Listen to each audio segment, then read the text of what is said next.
জন্মগত দুচোখেই দৃষ্টিহীন, ভিক্ষা করে চলে সংসার।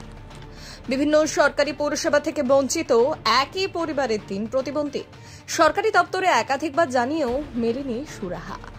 এমনকি দিদিকে বলো হেল্পলাইন নম্বরে ফোন করেও কোনো কাজ হচ্ছে না। প্রশ্ন, আর কতটা গরিব হলে পাওয়া যাবে সরকারি সুযোগ সুবিধে? সরকারি আধিকারিকদের বক্তব্য, প্রতিবন্ধী ভাতা থেকে শুরু করে আরও অন্যান্য সরকারি প্রকল্পের ব্যবস্থা করে দেওয়া হবে।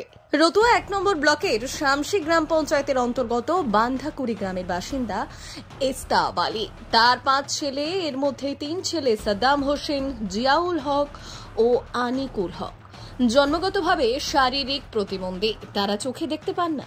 গ্রামে গ্রামে ভিক্ষা করে চলে তাদের সংসার। বয়স্ক ভাতা, মানবিক ভাতা, এমনকি আবাস যোজনা প্রকল্পের একটি বাড়িও জোটেনি তাদের কপালে। তাদের আক্ষেপ, সরকারি প্রকল্পের সুযোগ সুবিধার জন্য প্রশাসনিক দপ্তরে চক্কর লাগিয়েও কোনো কাজ হচ্ছে না। এমনকি গ্রাম পঞ্চায়েত প্রধান এবং পঞ্চায়েত সদস্য তাদের কথা শোনেন না।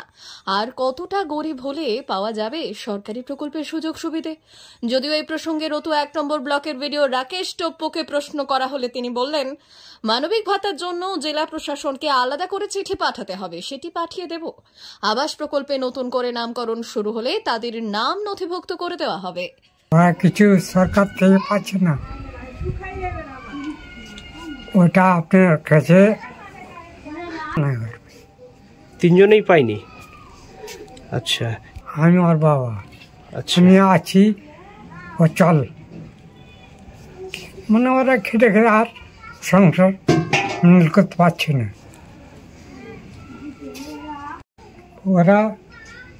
ওরা তো চাইবে না খাই।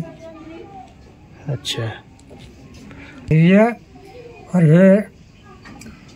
অনুদান হয় সরকার থেকে, আর সরকার থেকে করে দেওয়া হয়, ওকে ট্রিটমেন্ট করা হয়।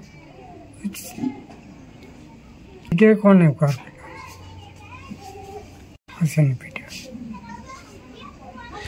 না, এখন আমার কোনো আপনিও ভাতার আয়ত্তের বাইরে।